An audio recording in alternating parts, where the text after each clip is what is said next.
Hello, it's Mark. Now, I can see that two people are watching, but it doesn't tell me who you are. So if you're going to ask something, you're going to need to log in. Oh, we're up to 3, everyone. I don't know if you can see that. And somebody unstable.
So I've typed, can you see my face? But I don't know if anyone can see my face yet. Oh, Amelia says yes. Can you hear me, Amelia, as well as seeing my face? Thank you for contributions, Amelia. At the minute, we're having a lovely one-to-one. Sarah Rickson. Sarah, it's your day off. What are you doing? So this is the first time we've done a live Q&A to do with the Macbeth curse, which is something that we made. Hi, Ellen Moffat. What's up? Send me some questions. Otherwise, I'll just have to talk you through my bookshelves, which are vaguely interesting, but not. Okay, I've got another yep from Amelia, who's clearly stuck on yeps. That's 2 yeps from Amelia. There are 6 people watching. I don't know if I can find out who you are. Can I do that? Participants, let's have a look. Yes, I can. So this only adds up. Maybe that's because some people aren't signed in. So we're on 7. We were 8 for a second. Going back to chatting now. No one's got anything to say to me. Hi, Amy. Oh, hi, Jacob. How are you? I mean, this is fascinating for everyone. Do ask me some questions about the Macbeth curse if you care about it. I normally have a photograph on my wall of the Macbeth curse. I do. I can see it over there. Me and Terry Deary, who is professionally looking miserable because he hates having his photograph taken.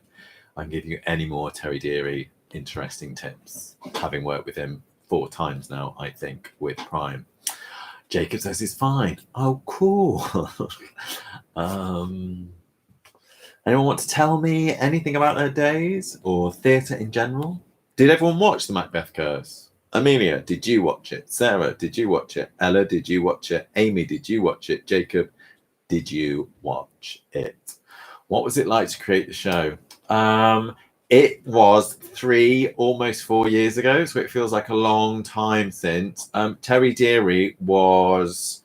Okay, thanks. I'll come to you, to Amelia, in a minute. So Terry, as we know, is a quite famous writer, and he's really, really busy because he's constantly churning out his books. And so the odd thing with Terry is he's really good at getting scripts back to you really quickly, but they often need lots of work still doing on them. So for the Macbeth curse, I think we had only 2 drafts. And anyone that's worked on our youth theatre shows with us knows that 2 drafts is really small. The first time he gave me a draft, we went and met in London, and I gave him some notes on some of the characters and what I thought could be clearer. And he agreed with most of them. And then he said, are you going to make those changes? I was a bit surprised because that's not normally how we work in theatre. A playwright wants to look after their own writing. So I said, oh no, I think you're going to do that, aren't you? And he explained that normally what happens when he writes a book is he has an editor, and the editor will send him back notes on what he said. And sometimes Terry is just able to say, yes, I approve. Can you go away and do that? So in theatre, it's quite different. We would expect a writer to own the script that they're making. But for us working with Terry, because particularly he was quite famous and important, we made sure that we worked on the script in any ways that he wanted us to. I would say we still took about 4 days going over the script and who was saying what and why they were saying it and if that made sense before we even started putting it on its feet, especially with something as complicated as the Macbeth curse, because we were trying to tell the story of the characters who were putting the play on, as well as trying to tell the story of Macbeth for lots of young people who were at primary school who might not ever have read or seen Macbeth as well. Chatting about, oh, hi, Ellis. How's your first day not working for Prime? Must be awful. Let's have a look. How was it working on Macbeth Curse compared to the 11th hour? Following on from the answer I've just given, it was easier because I knew in advance that there would need to be a lot of work done on the script. So I was ready for that. It was also easier because there are only 2 people in the 11th hour, whereas we had 5, if you include the ghost, on the Macbeth curse. So trying to manage 5 characters, that's right, there were 5, weren't there? 5 characters who all should have very clear ways of speaking and clear reasons for what they want in the show, and they all wanted different things. Alphonse King wants to be famous and to save money. Margaret wants equality for women and for her voice to be heard. Jessica wants to be famous and for there to be no mistakes. It's hard to manage all of those. In the 11th hour, because the storyline was really clear, it was the last moment in the war before the official armistice. The only narrative they had to tell was what had happened in the war and how did it compare for the 2 of them. So if you think about meeting a friend after this lockdown is all over, if all you have to do is to compare how the lockdown was for you both, that's really much easier than the amount of narrative lines that were in on the Macbeth curse. So that was the major difference. There was also a lot more music in the Macbeth curse because we had song and dance and people were playing musical instruments as well. Any more questions, anyone? Bits that didn't work, you can certainly ask questions about that, because even after 2 weeks of work on it, it was difficult for some storylines to come through. Banquo's ghost was really tricky. There was a lot of sound effects. There was a lot of special effects we were trying to get to work, and they didn't always, because we're primarily in primary schools who don't have great lighting or sound. Oh my goodness, Carly Green, how did you come up with the music in the Macbeth curse? We had an associate artist who was working on it. That's Ben Okapinti. Ben and I wrote a special song for the beginning of the show, which was "We Are the Actors of Sir Alphonse King." We thought that was important to set up with a good comedic way that these were actors and what do actors normally do, just in case audiences didn't know that. The rest of the songs were actually music hall songs, because Terry loves music hall, and the concept was that Sir Alphonse King normally did this kind of show. He was only doing Shakespeare because he thought it was going to bring him a bit of cash. Jacob, what worked and what didn't work during the development process?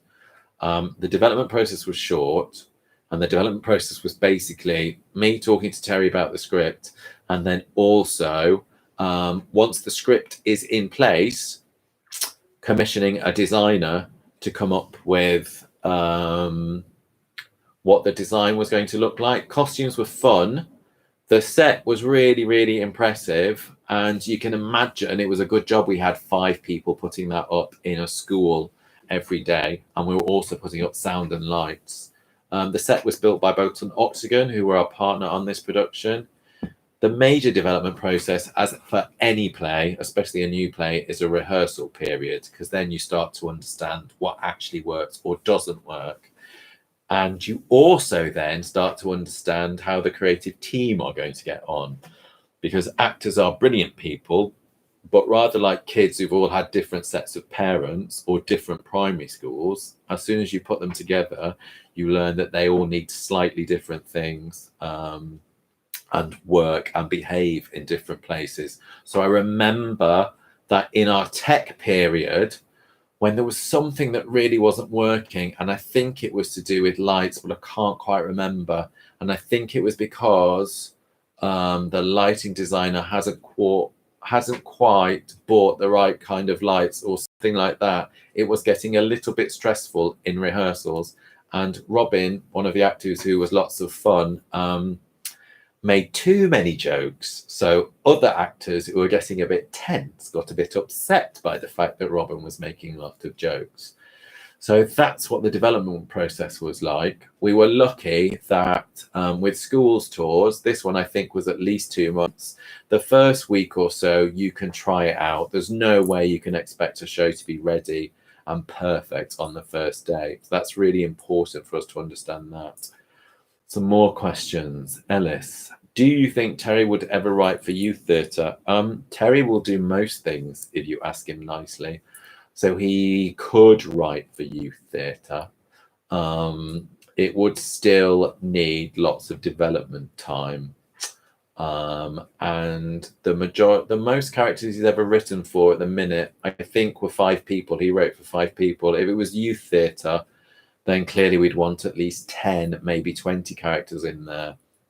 So a little bit of me would want to make sure we had even more development time to make sure that each one of those 20 characters felt like an individual and wasn't just a mass of the same sort of person talking as well.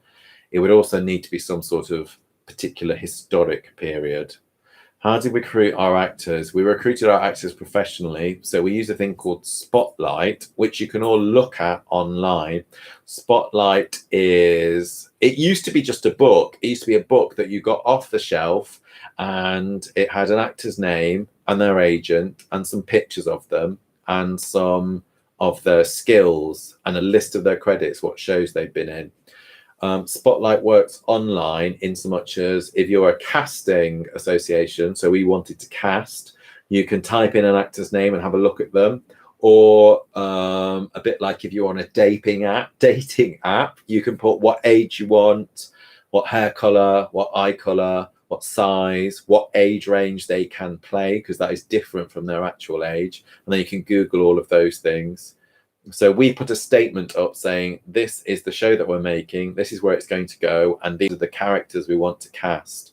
If your actors, because we were talking to agents, if your actors in your agency are appropriate for auditions, please send their information to us so we can go through those submissions. The hardest thing for the Macbeth Curse was we wanted an older actor to play Sir Alphonse King. Not every older actor wants to be going to 2 different schools every day, putting sets up and down. And we also wanted to have as much music as possible, so everyone had to sing or play an instrument.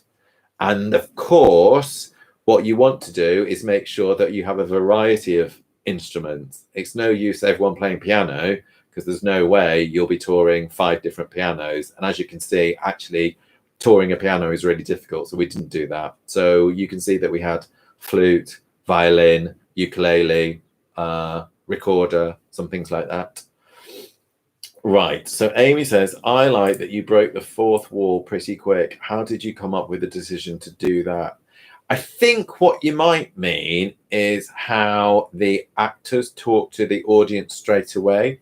Now, Terry had written that, gosh, and I can't remember his name at the minute. Was it Fred or Harry? It's Harry, isn't it? He's supposed to start the show by bringing on a trunk and acknowledging the audience and trying lots of hats on and singing "Where Did You Get That Hat?", which is an old music hall song. The odd thing about touring in primary schools is, unlike professional theatres, it feels like such a waste of resource and excitement if you don't let the audience see the actors until the point at which the play starts. So if you did that, it would mean that you've got 10, 15, 20 minutes where teachers are bringing in young people and young audiences into a school hall, and all they're looking at is an empty set. Now, that's only exciting for 30 seconds. What they really, really want to see are actors in costume. And that can work on your behalf because, first of all, the actors can either talk in character to the audiences so that the audiences get to understand how they're going to behave slightly differently in this show, or they can start to explain things to certain members of the audience who need it. So when we set up Macbeth Curse, the 4 different actors would talk to different people. I think you'll have noticed the only person that didn't come out was Sir Alphonse King. So the rest were able to talk, and they were able to say, have you seen Macbeth before? Do you know what it is? So they could talk about that. We also thought it was really useful to get the audience on side. So Margaret talks about wanting to get votes for women. And the most important thing is that young audiences in schools can start to relax and think, oh, the next half an hour is going to be loads of fun. Because normally when they're going to school halls together as a complete group, they have to be quiet and well behaved, because it's normally something serious or ordinary like a school assembly. And what we don't want is for audiences to behave like they're in a school assembly. We've even heard some teachers bring audiences in and say, okay, everyone, sit still, no talking, you're going to listen for an hour, enjoy. And then sometimes you get 60 or 100 young people sitting there really wanting to engage, but they're not allowed to laugh, clap, or smile. And that's no fun for anyone. Jacob, what drama practice? Oh, no, hang on. I'll do these in orders. Ellis, how do you prepare as a director? You have to read the script loads and loads and loads, which is always hard if it's a new script, because there'll be loads of things you don't expect. You should be trying to work out where everyone's going to be and what they want from each other. You should be trying to work out what's going to be really difficult about this scene. What is the one thing that audiences need to take away from each scene? And that might be a fact, or it might be a development in someone's character. It could be something someone says, or it might be something that someone else reacts to that person. So with 5 people on stage, there's lots of places to look. You have to decide exactly where the attention needs to be at each point. And what else? What are some red flags or good things you notice when you first read a script? You always notice when there's too many words. No one comes out of a theatre show and says, oh, that was really good, but I wish there were more words. You always notice if the words don't make sense. I think that's the case. And then what's really hard when reading a script is trying to work out if things make sense from the character that says them.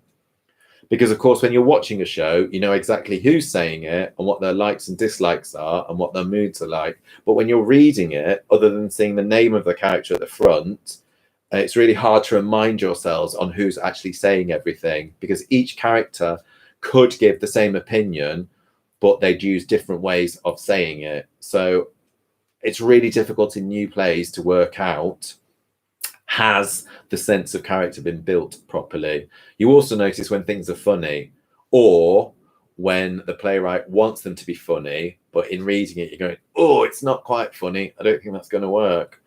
Okay, Jacob's asked an in-depth question. Drama practitioners' methodology, did you work? Drama practitioners. So drama practitioners were either famous directors and or playwrights that would want the shows to be put in different ways. I'm going to let you into a secret, Jacob. I don't know anything about Grotowski. I didn't have to study him at college or at university. So other than telling you his first name, I don't know. There's a lot of Brecht in that show because there's direct address to the audience. Yes, there is, because the characters themselves are addressing the audience. But in that way, there's a lot of Stanislavski as well. So Stanislavski, if we reduce it, was really about, is what you're doing emotionally true for that character in that moment? And that's obviously a question that we ask a lot when we're talking about, would this character say this thing at this point?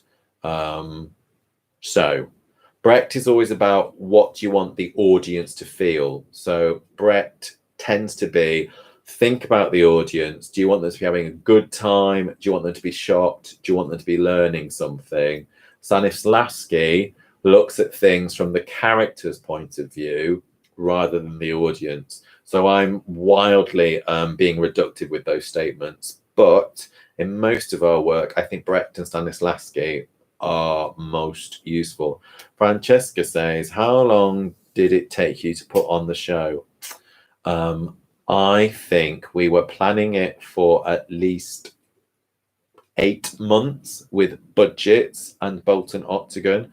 So the set got built in Bolton Octagon. The costumes were designed in Bolton Octagon. We rehearsed in Swindon. We toured Swindon for a couple of months, and then we went to Bolton into the theatre for the studio for a week.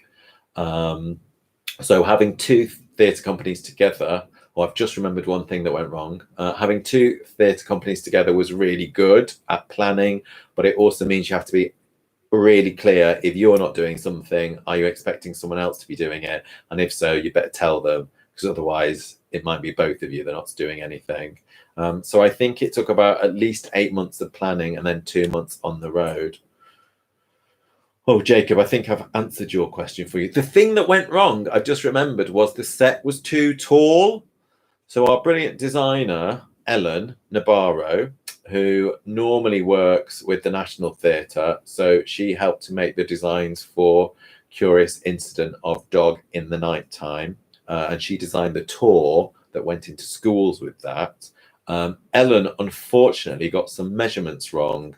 So the pros arch of the stage that we made was too tall and it wouldn't stand up in the Wyvern Theatre. I think that's right. I think we worked out then.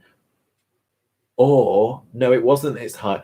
It was too long to get up the stairs in the Wyvern. So the Wyvern has been really oddly designed.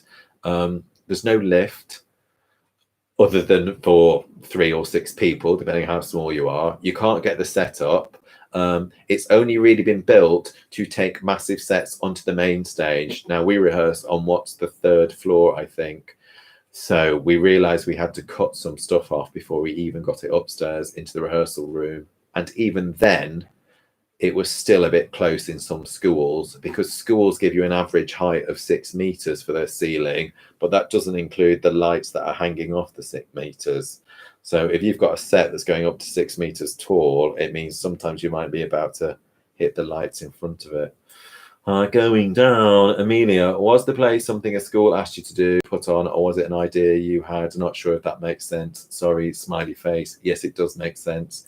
The Macbeth Curse was, I think, the primary school show that Prime Theatre used to be called Sixth Sense. It was a primary school show that Sixth Sense had said it was going to do, but all it said was it was going to make a show about magic and Shakespeare. And it had decided to do that because they felt that Shakespeare was something that primary schools still had an interest in. And also magic was very popular at the time because Harry Potter was at his most famous peak. So we didn't quite know what the story was going to be. It could have been about Prospero and the Tempest, some magic in that, or it could have been about Midsummer Night's Dream.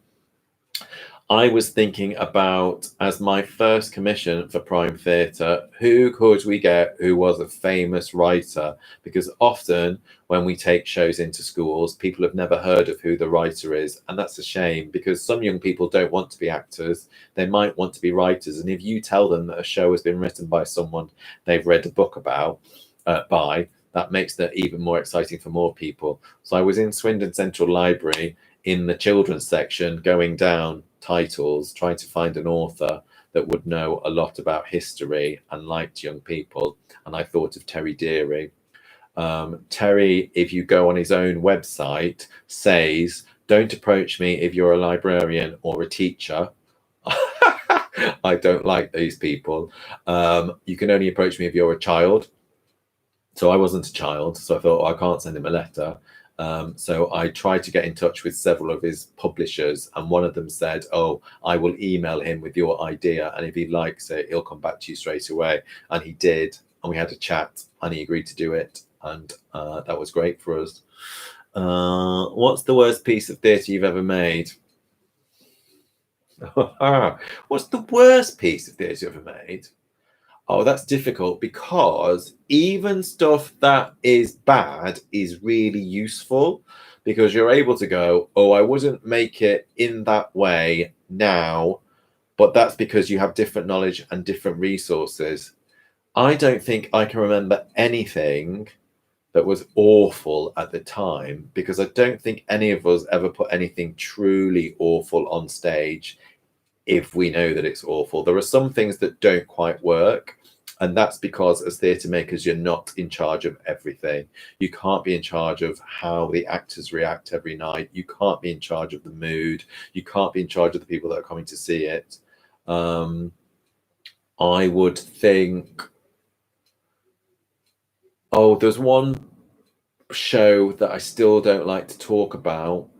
And that's because there were 60 people in it and there wasn't enough support from the stage management team, and it was really frustrating because it was a professional stage management team, and they did silly things like emailing out rehearsal schedules, and they didn't actually email them. So I remember one day waiting for people to come to a rehearsal and nobody came, and I asked the stage manager what had happened, and she said, oh, I sent out the email schedule, let me check. And she went, oh no, I didn't. But then she was angry because no one who'd not got a schedule had not emailed her to say, where's the schedule?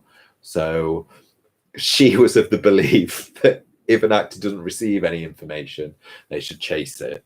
It's not the case, really, is it? We don't all sit at home emailing the people who've not emailed us to say, I'm emailing because you haven't emailed me. Jacob, if you could reprise the play The Macbeth Curse, what would you change about it and why? I would have another go on the script. I've not looked at it for a while, but I think in particular it gets resolved really quickly. Yeah, I think it gets tied up a bit too quickly. I don't think that Sir Alphonse King gets sorted out properly at the end. And I would like to thin out the bits of the story that we try and tell. It's a really complicated story to try and get in there. So I think the script would just need to go back for another go, and then we'd be happy with that. Francesca, what's your favourite part of the play? I used to like the bit at the end, which was where they had to work really hard to do the visions of the unborn baby, the baby being ripped from the tomb, Dunsinane Wood moving forward, and Lady Macbeth, I remember dying, the puppet falls to the floor, and I liked that.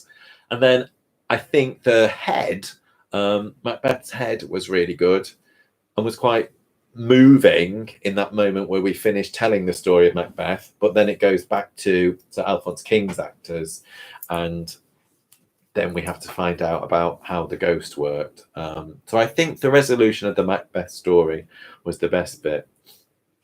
Sarah Rickson, you're really naughty. She asked me, how does the ghost box work? Sarah's our company manager and supported our stage manager on this.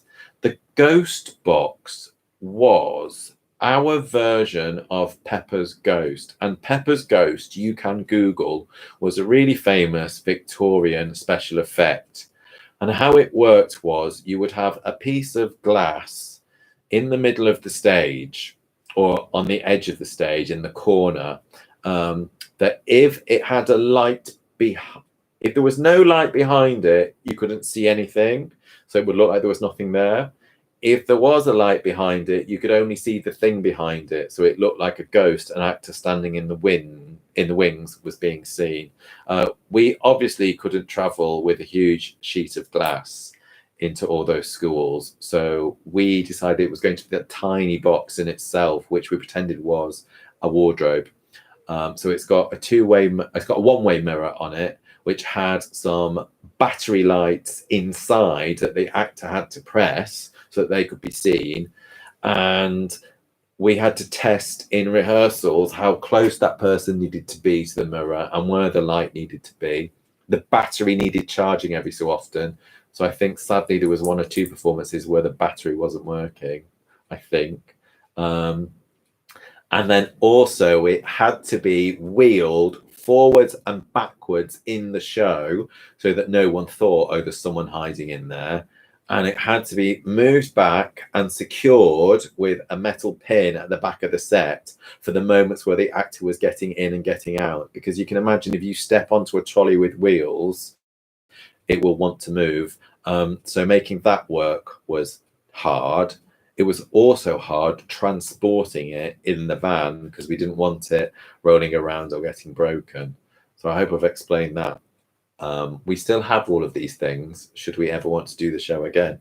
Jacob, if you could create your own show based on a Shakespeare play, what would it be and what would be the main concept?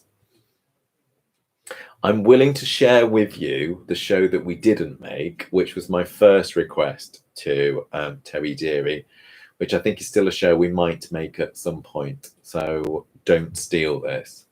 But I thought, would it be interesting if... So the Shakespeare play, The Tempest, is about Prospero, the magician who gets banished on an island with his daughter, Miranda. And they're the only humans there. And she grows up on her own on this island with just her dad for company. And by the time the show, the story is told, she's in her late teens. There's a rumor or a legend that Shakespeare himself played Prospero in a later performance of the show because Shakespeare was an actor himself. And so the speech where Prospero says goodbye to all of his magic at the end of the show, he's learned his lesson. He's not going to use magic anymore. He's just going to stop telling tales and be nice.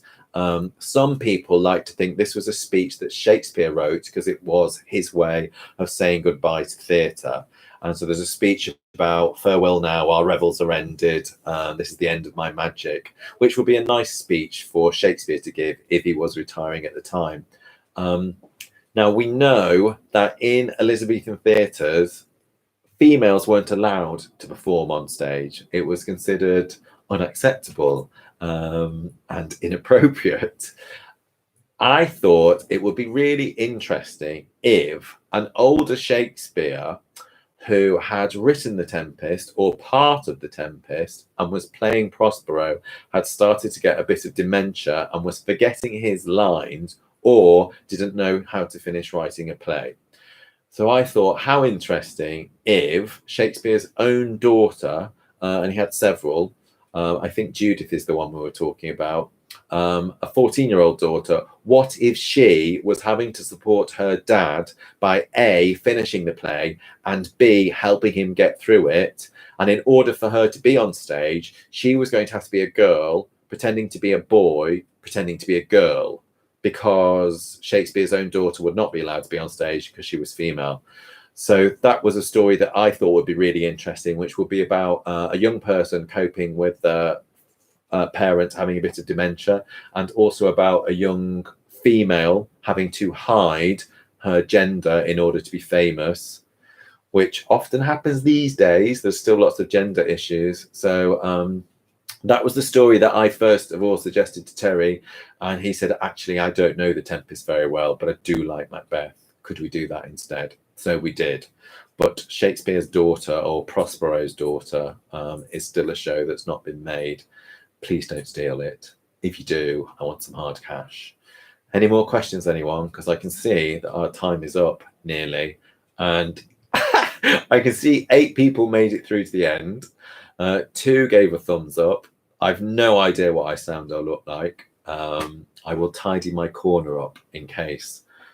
What's here on my shelves? Oh, this is a bit of Shakespeare set. That's Romeo and Juliet's balcony.